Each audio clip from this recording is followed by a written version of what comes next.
So you have a kind of a controversial chapter in the book, or part of the book that says, "Stop making CDs," and where you encourage musicians to stop trying to put out CDs. Can you elaborate on Yeah. this?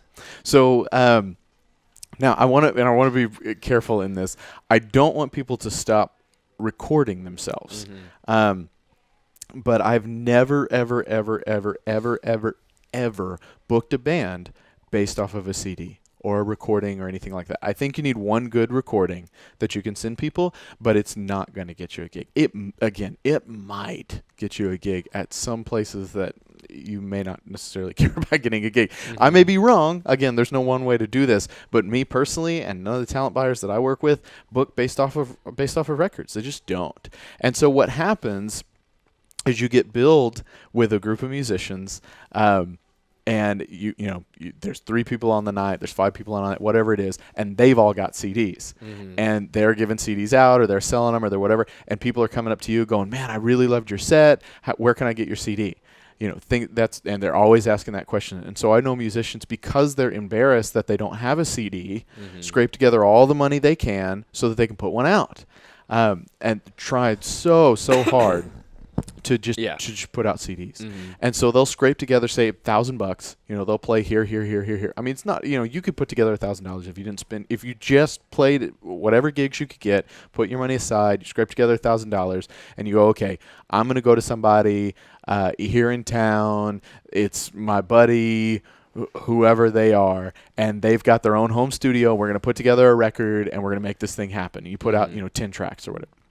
Well, you've got 3 songs that you really like. You've got 3 songs that you're starting to enjoy, and you've got 4 or 5 that have been rattling around in the back of your head. You've never crowd tested them, but you go, yeah, why not? We're going to try those. And that's how I'll complete the CD. Yeah. And so you put $1,000 into it, which is not much to put together a CD. And so you start cutting corners, and somebody says, hey, I know you don't have a saxophone on this, but let's try putting a saxophone. This person who I mean, I'm not saying they're a bad producer, but they may not be the world's best producer, but hey, they're only $1,000, so why not? And we fall in love with it because, and I've done this too with a lot of projects. You fall in love with it because it's your baby, and you see it for how you think it should hear, or think it should sound. Yeah. And then you take it and you start giving it out to everybody and just pushing it. By the time you finish the thing, those 5 that were rattling around in the back of your head, you've completely rewritten. You don't like the way they are anymore.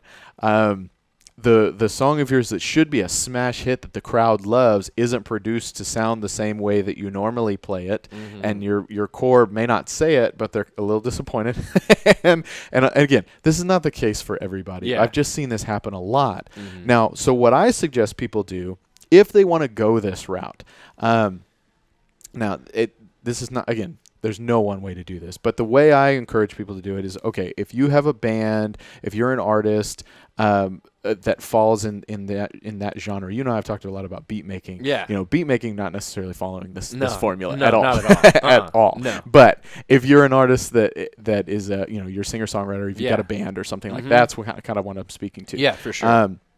Is okay, you've got that $1,000 that you've scraped together. You can go a long way with one track for $1,000.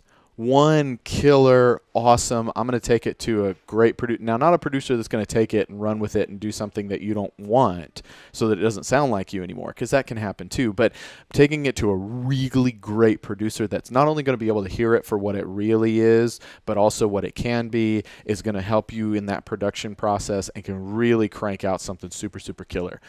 And then you've got something you can send people that you can be really, really proud of.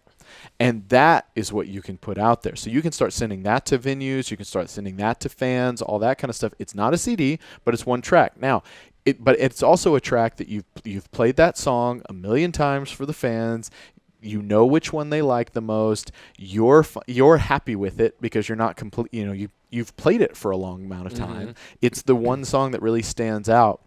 And now you've got a great produced version of it. Then over time, you scrape together a little money. You've got $1,000 again. Now you can go make track 2. and you go into the studio and you develop that one. You play for a little while long. Now you can develop track 3, and you continue to create these patterns where then eventually you can create a record or a CD or whatever it is that you want to do. Again, this is if that's the model that your music falls under. Again, beats making and things like that just don't apply. But I've just known a lot of people that they put everything they can into this $1,000 CD that doesn't put their best foot forward. It might actually put them behind, and then they're going to try and do everything they can to scrape together another $500 so they can press a bunch of them, and then they're trunk ornaments that unfortunately work against them from time to time rather than for them. Yeah, I would agree. So that's what I mean by that.